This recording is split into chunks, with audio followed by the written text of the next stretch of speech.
এই নাও গোটা রুইটা পিস করে দাও। কয় পিস হবে দাদা? স্ট্যান্ডার্ড পিস হবে তো? দাও গোটা মাছটা এখন স্ট্যান্ডার্ড পিস করে দেবো। ওজন কতটা ছিল মাছটার?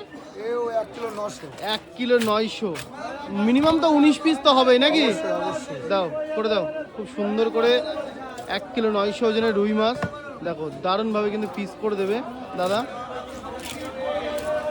দেখো গাদা ভেটি আলাদা করে তারপরে কিন্তু হচ্ছে পিস। খুব সুন্দরভাবে মাছটা কাটিয়ে নিচ্ছি দেখো। তো দেখতে থাকো স্ট্যান্ডার্ড পিস। দেখো তোমাদের এখানে কেমন পিস হয় অবশ্যই জানিয়ে দিও। আমাদের এখানে কিন্তু 100 গ্রামের বরাবরই পিস হয়। দেখো পুরো স্ট্যান্ডার্ড পিস হবে 100 গ্রামের পিস। দেখো মাছের কোয়ালিটি দেখো, দারুণ মাছ। পেটে কিন্তু অন্য কিছু থাকবে না। আরে হালকা করে হ্যাঁ আঙুর ফল মিহিদানা আছে হালকা করে। দেখো তেল তো শুধু খাওয়া যাবে নাকি? একদম দেখো চাদর এটা পেটি। ওকে দেখো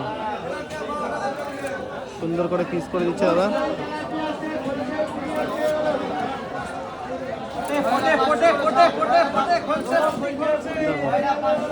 লেজার সাইডটা পিস করেছি দেখো।